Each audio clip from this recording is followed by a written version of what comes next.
Miarabantsika rehetra amin'ny anaran'i Jesosy indray ny tenako amin'ity androany ity. Ary tsofoko rano ianareo ahita fandresena lehibe amin'izao taona dia avintsika izao. Tsindriko ihany hoe tsofoko rano ianareo ahita fandresena lehibe amin'izao taona dia avintsika izao. Mitondra an'izany tsodrano zany matsy aho satria azon'Andriamanitra marinina sy tanterahana ny tsodrano ataonay mpanompon'Andriamanitra. Fanampin'izany hivavaka ho anareo aho amin'ny famaranana ny fitondrako azo afatra izao. Hivavaka ho anareo aho ho fanafahana ny fatotra sy ny herina ozina zay ny tatao teo amin'ny fiainanareo. Anao zany vavaka izany aho satria efa nampanantena ny tompo Andriamanitra, ny tompo Jesosy, fa zay vahanay mpanompon'Andriamanitra ety ambony tany dia vahana any an-danitra ihany koa. Ary zay fehezinay mpanompon'Andriamanitra ety ambony tany dia mitovy amin'izay ihany koa hoe fehezina any an-danitra. Mateo 7:20 no manambara an'izany.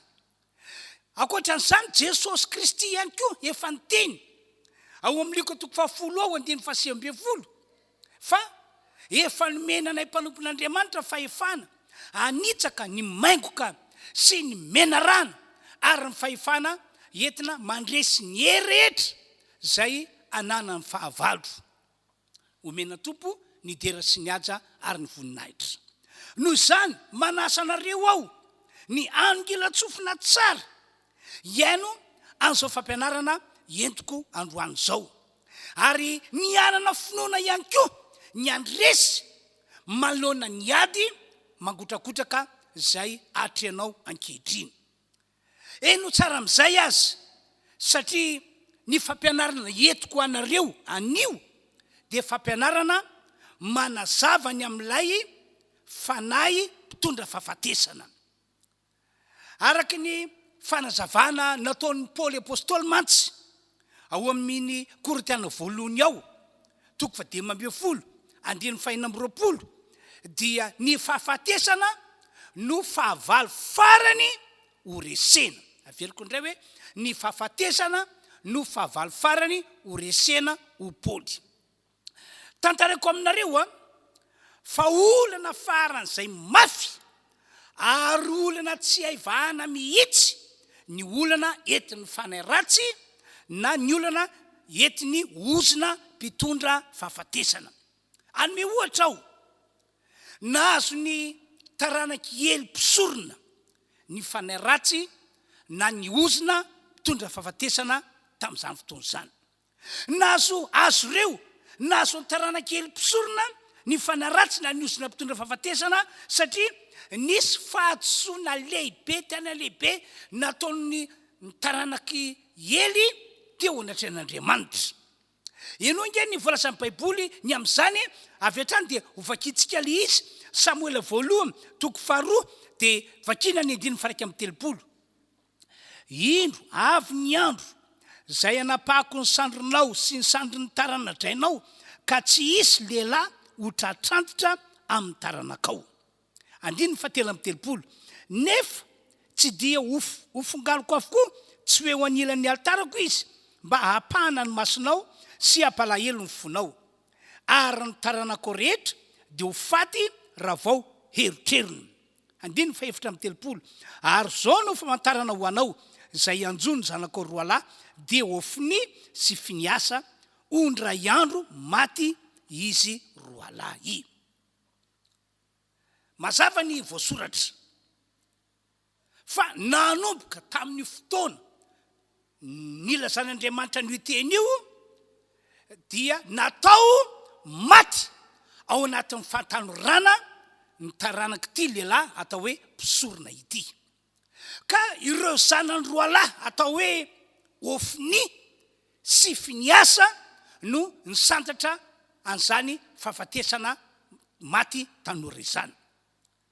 Ary araka ny voalasan'ny Baiboly eo amin'ny 9:30 azy le nivakina teo ihany dia tsy hisy ho tratranitra mandrakizay ny taranaky ity lehilahy mpisorona ity ho mandrak'izay mihitsy no isian'ilay fahafatesana maty tanora ao amin'ny tarany arak'ilay voalaza ny baiboly teo dikany de zao misy taranak'olona izany eto ambony ty tany ity taranak'olona natao maty tanora ao anaty fantanorana de maty ny lehilahy ao aminy na hoe maty ny lehilahy sy ny vehivavy ao aminy ry mpiany malalo ianareo zay mahita sy mandre ahy amin'ty androandroany ity dinio sy fantaro tsara ny mombanao fa tena marina be mihitsy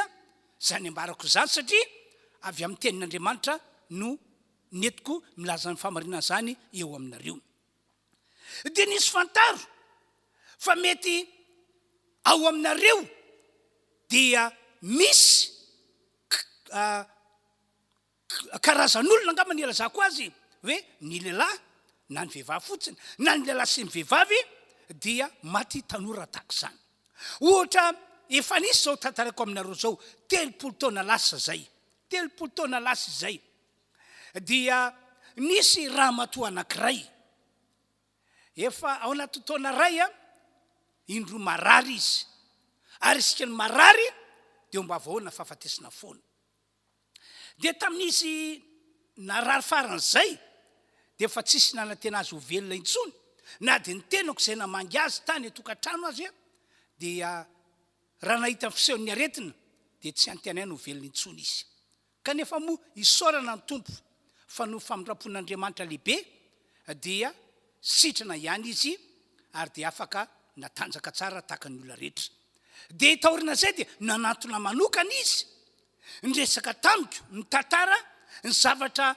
tsapany misy ao aminy sy ny ratapo aminy tam'izany no nilazany hoe pastera tena misy zavatra tsy mahazava amiko mihitsy ato amiko izy de hoy aho hoe inona ny zavatra tsy mahazava aminao zao nge pastera ny ratapo amiko izy reo zokoko de tsy nisy mihoatra ny 70 taonana fa 70 taona midina dia maty daholo izy ireo ary zao zay miresaka aminao zao dia efa anitsaka ny 70 taona koa aho afaka volana vitsivitsy de nitantara zavatra be dehibe teo izy de teo no nafantarako hoe misy fanaratsy naozina mpitondra fahafatesana zany amin'ity vehivavy ity ary ny fisehony de hoe tsy mihoatra ny 70 taona zany ity vehivavy ity dia maty taranak'olona tsy mihoatra ny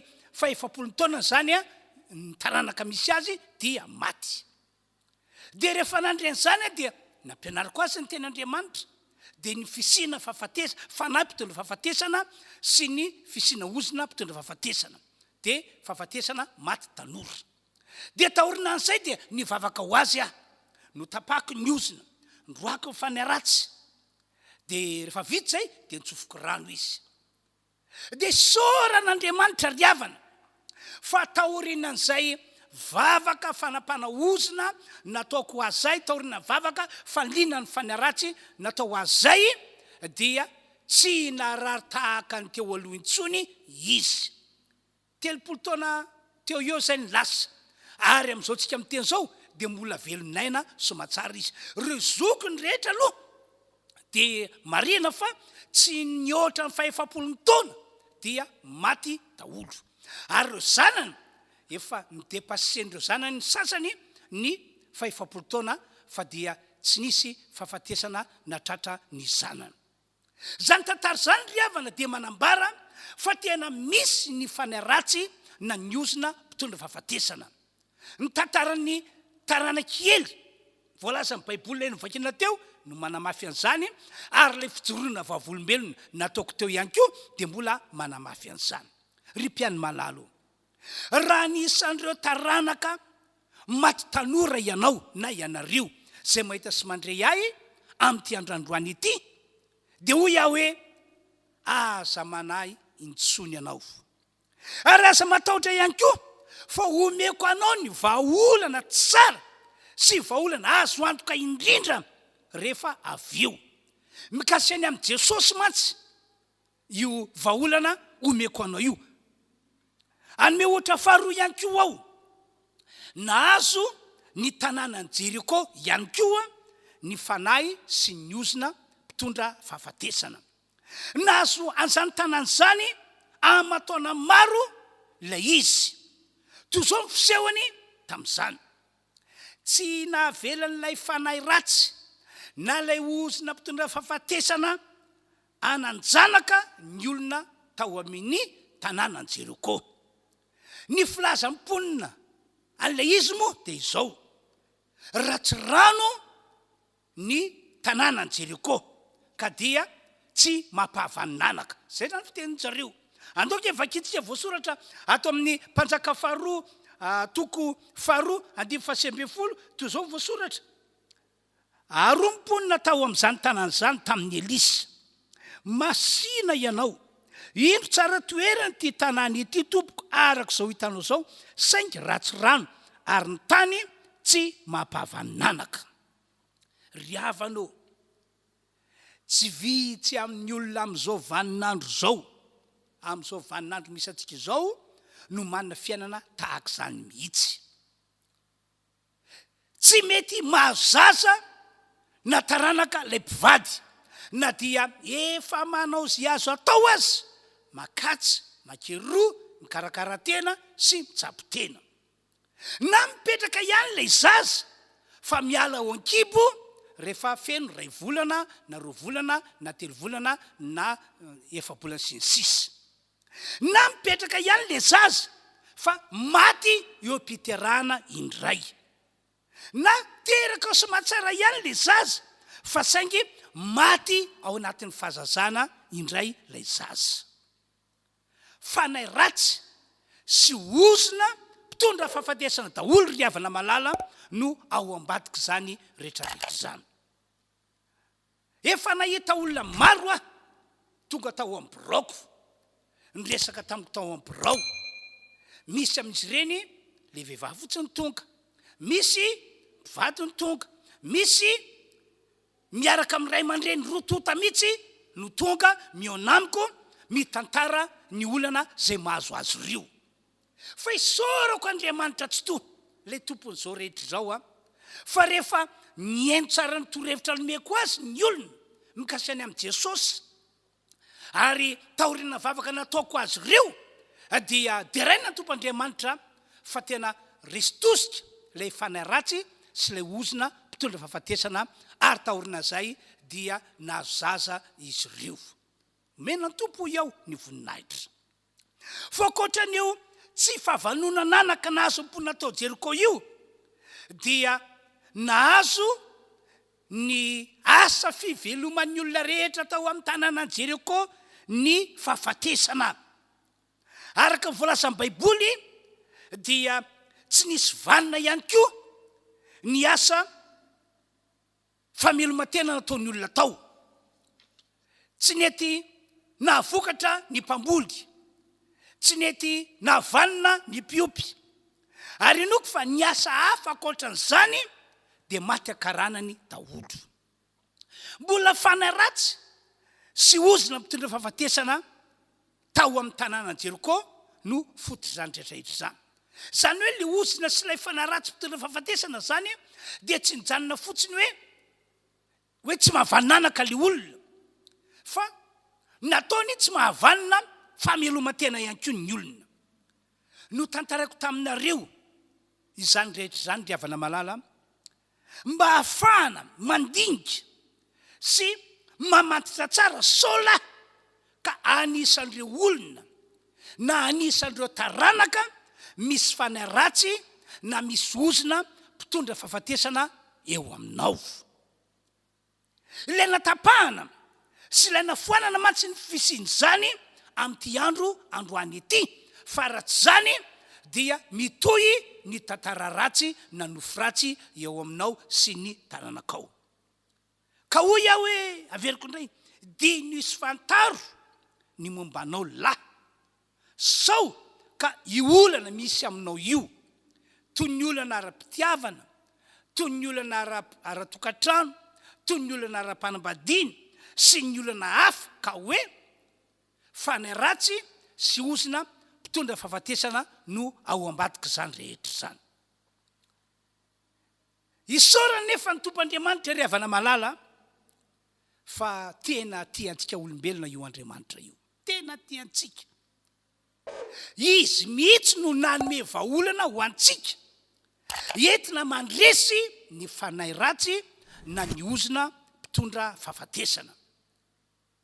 Jesosy Kristy sy ny fahafatesany Jesosy Kristy teo amin'ny hazo fijaliana no vahaolana ho amin'izany. Eno tsara nge voalohany. Rehefa tonga tety ambony tany io Jesosy Kristy io zay antsontsika ankehitriny araka voalaza ty baiboly ity hoe zanak'Andriamanitra. Rehefa tonga tety ambony tany izy dia nanaiky nitafy nofo sy ra tahaka atsika zanak'olombelona ary nanaiky ho faty teo ambony hazo fijaliana. Nanaiky ho faty teo ambony hazo fijaliana izy afahany Jesosy mandresy sy mandringana an'ilay manana ny herin'ny fahafatesana dia ny devoly. Andoky vakitsika ny voasoratra ato amin'ny Hebreo 4. Eno tsara ny voasoratra Hebreo 4 dia vakitsika ny 14 toy izao ny voasoratra. Koa satria manana nofo amandrany zaza dia mba nandray izany koa izy mba handringanany amin'ny fahafatesana lay manana ny herin'ny fahafatesana dia ny devoly. Koa satria manana nofo amandrany zaza dia mba nandray izany koa Jesosy mba handringanana amin'ny fahafatesana amin'ny fahafatesana dia le manana ny herin'ny fahafatesana dia ny devoly. Jesosy zany araka programan'Andriamanitra raitsy to dia nampandalovin'Andriamanitra fahafatesana izy tamin'izy nandalo tety ambony tany. Ny devoly sy ny ozina mpitondra fahafatesana tsy nalala hoe ho zava-doza ho azy io fahafatesany Jesosy io. Tsy fatany zany. Zava-niafina tamin'izany satria programa avy any an-danitra avy amin'Andriamanitra zay nafenina ny fanay ratsy. Fa masaka atao an-tsainy devoly dia hoe atao maty ihany koa Jesosy. Atao maty eo ambony hazo fijaliana Jesosy. Amin'izay dia vitatra ny tantarany ny amin'izay kasainy atao eto ambony tany ity. Kanjo raha ny voalaza ny boky Korinthiana no jerena dia nivadika ho zava-doza ho azy zay fahafatesany Jesosy Kristy teo ambony hazo fijaliana izay. Satria tamin'ny alalany fahafatesany Jesosy Kristy teo ambony hazo fijaliana no nentin'Andriamanitra nandringana tanteraka an'ilay fanahy ratsy. Zao voasoratra Korinthiana 2:4. Ary tsy nisy nalala zany ny mpanapaka izao tontolo zao fa raha nahalala izy dia tsy nombony tamin'ny hazo fijaliana ny tompony voninahitra. Raha fata fa mivadika zava-doza ho azy fahafatesany Jesosy dia tsy maty teo ambony hazo fijaliana, tsy novonony teo ambony hazo fijaliana Jesosy. Faharoa, Jesosy no voalohany nandresy ny fahafatesana. Izy no voalohany nandresy ny fahafatesana tety ambony tany. Hoy ny baiboly tsy lahitra an'izany no azonona izy. Andoky vakitsika ny Asin'ny Apôstôly 2 dia ny 7:20 sy 7:20. Izy Jesosy efa natolotra araka ny saina ninina sy ny fahalalàn'Andriamanitra rahateo dia nombonareo sy ny vononareo tamin'ny tanan'ny olona tsy tandalana. Fa Andriamanitra nanangana azy rehefa nafaka ny fanantenana ny fahafatesana satria tsy lahitra an'izany ho azonona izy. Fahatelo, mba hatonganao anareo andresy ihany koa andresan'ity ozina sy fanaratsy mpitondra fahafatesana ity dia hoy aho hoe tena minoany Jesosy ianareo, minoany Jesosy sy lay hazo fijaliana zay nandalovany. Ary raiso Jesosy ka ome toerana ao anatinao, ao anatinareo. Raiso lay efa naharesy ny fahafatesana fa rahalay efa naresa fahafatesana no tafiditra tafatoetra ary masotoerana ao anatinareo dia azo antoka fa dia andresy tahaka Jesosy ihany koa ianareo. Fa efatra, mila tapahana sy foanana amin'ny anaran'i Jesosy ny fanaratsy sy ny ozona mpitondra fahafatesana. Ho an'ny mpanompon'Andriamanitra atao amin'ny fiangonana Refia Androtrakely dia efa vonina hatramin'ny ela izahay hanampy anareo ho fanapahana ny ozona sy fanliana ny fanaratsy mpitondra fahafatesana.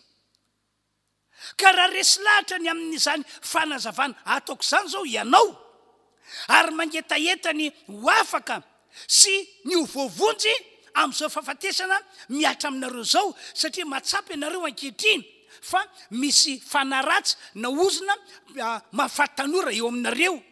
Matsapy ianareo ankehitriny fa misy fanaratsy na ozona tsy mampavananaka eo aminareo.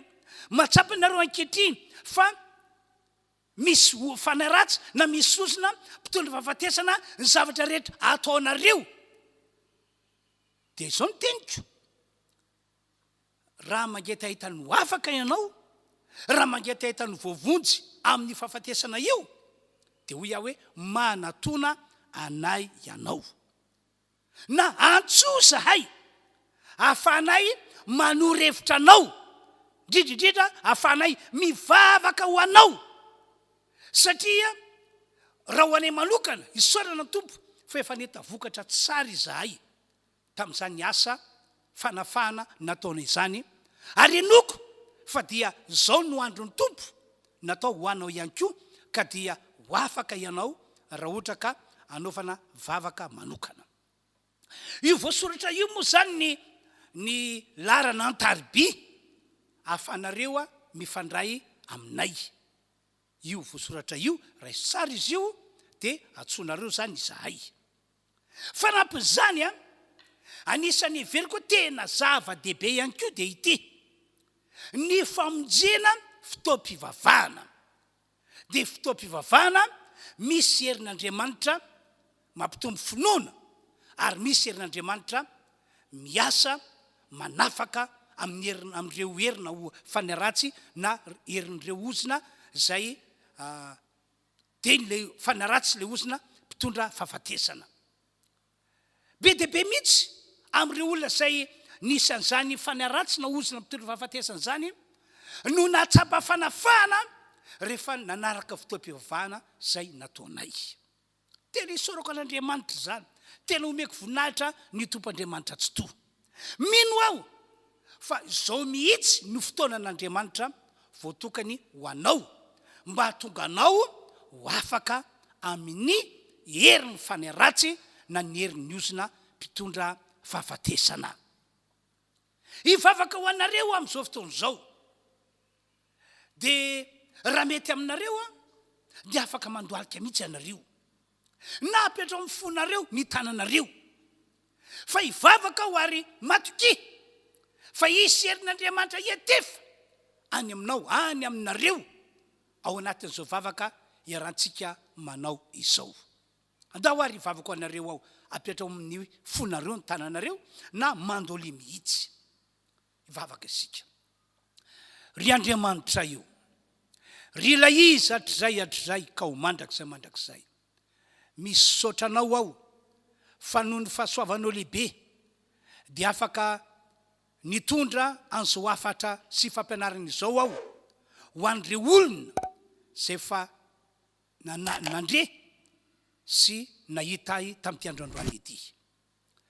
Mivavaka aminao aho Andriamanitra, mamindra-fo amin'ny reo olona tsiraray avy isam-batan'olona ianao, mamindra-fo amin'ny fianakaviana rehetra ianao. Reo olona zay mahatsapa-tena amin'izao fotoana izao fa te ho afaka satria fantatra fa misy fanaratsy sy ozona mpitondra fahafatesana eo aminy, mamindra-fo aminy ianao, noho ny amin'i Jesosy Kristy sy ny azo fijaliana dia mamindra-fo aminy ianao, noho ny amin'i Jesosy Kristy zay fantsakana tamin'ny maty dia mamindra-fo aminy ianao, noho ny amin'i Jesosy Kristy zay fa ninon'ny olona ary niraisin'ireo olona ireo ary nomeny toerana ao anaty dia mamindra-fo aminy ianao.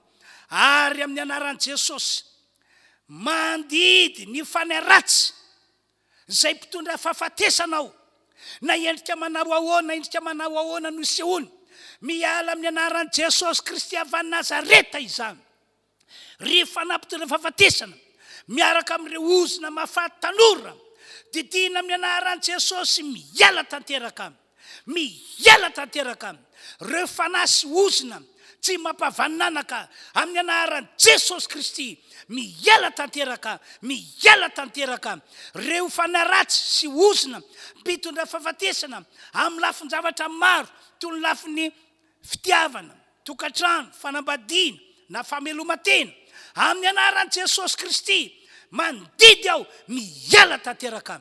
Ary amin'ny anaran'i Jesosy tsofoko rano ny tsiraray avy androany ahita an'Andriamanitra manao zavatra lehibe eo amin'ny fiainana, ka iova tanteraka ny tantaram-piainan'ny olona. Omenanao Andriamanitra tsy toy ny dera sy ny aja ary ny voninahitra anio ampitso ary mandrakizay.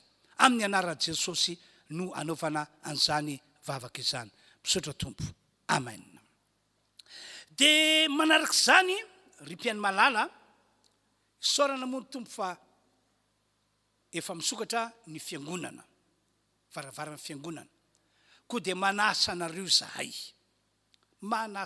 zahay ho tonga amonjy ny fotoam-pivavahana zay ataonay fiangonana Refy Androndrakely. Misy matoky aho fa tsy kisendrasendra ny fisiany zao asan'Andriamanitra izao, fa efa nataon'Andriamanitra nisy zao mba ho anisan'ireo fiangonana ataon'Andriamanitra fitaovana amonjy fahanan'ny olona marobe, ary ataon'Andriamanitra fitaovana anasitrany ny marary, nataon'Andriamanitra fitaovana anafaka ny olona manoloana ny fisian'ny fanaratsy na ny ozina mpitondra fahafatesana indrindrindrindry. Io voasoratra io ny fandaharam-potoana, misy midrindimy izahay. Fidirana voalohany amin'ny 9 ora maraina, fidirana faharoa amin'ny 7 ora, fidirana fahatelo amin'ny 10 ora, ary ny fidirana fahaefatra amin'ny 12 ora atoandro. Dia ny fidirana fahadimy farany dia amin'ny 2 ora tolakandro zany. Fantatry fahasoanao io hoe tena tsaranao ny famonjena zany fotoam-pivavahana zany ry havana malala. Melo ny sarantsika azy dia mba hijoro vavolombelona kely aminareo ngiahy e. Ndre mandeha nisy vehivavy anankiray zay rem-pianakaviana izy io nijoro vavolombelona tamiko. Ny amin'ny zavatra lehibe sy mahagaga nataon'Andriamanitra ho azy rehefa namonjy fotoam-pivavahana zay nataonay tato amin'ny fiangonana Refy Androndrakely izy. Narary ny zanany vavy, efa ela no narary, ary efa tena reraka dia reraka, tsy afaka mandeha tongotra firy intsony. Dia noresen'io ramatoreniny io zanany vavy io mba hamonjy ny fotoam-pivavahana zay no tantiaranay tato amin'izao fiangonana Refy Androndrakely izao. Dia tamin'ny voalohany tsy nety ilay zanany satria marary, tsy afaka mitsangana. Fa noresen'ilay reniny lahatra teo izy, dia farany nanaiky, dia nandeha kanjo. Ngambany ery amin'ny lalam-by tsy lavitry ny lalan masina makatamatavy mantsy no misy ny fiangonana Refy Androndrakely. Tonga teo ilay zanany dia nitolefika tsy afaka namindra intsony. Tsy vitako intsony ry mama, tsy vitako intsony ny makao amin'ny fiangonanareo, tsy vitako intsony fa tena tsy zakako ny tenako. Dia mpiara-mivavaka andeha hamonjy fotoam-pivavahana no nibata an'io vehivavy io nentina niditra tato amin'ny trano fiangonana. Dia tao anaty fotoam-pivavahana dia akory ny zava-mahagaga fa ny izao dia resy lavitra satria ilay reniny no tantara tamiko ny zavatra lehibe nataon'Andriamanitra tao amin'ny fiainana. Tao anatin'ilay fiderana an'Andriamanitra fotsiny, tao anatin'ilay hira natao tao anatin'ny fotoam-pivavahana no nieserin'Andriamanitra niasa teo amin'ilay zanany vavy, dia teony eo ihany dia afaka nitsangana ary natanjaka, ary rehefa nirava ny fotoam-pivavahana dia afaka nody nandeha tongotra tsy nobataina lay kalakely. Omena Tompo ny voninahitra. Iotra lavitra no zanany no ataon'Andriamanitra fiainanareo raha ho avy tokoa ianareo. Ny tera ny aja ary ny voninahitra atolotra an'Andriamanitra ray zanaka fanahy masina. zay zany ny afatra nentina ho antsika tamin'ity androandroany ity ka dia mametraka ny mandram-piona manao velomanareo amin'ny manaraka indray tompoko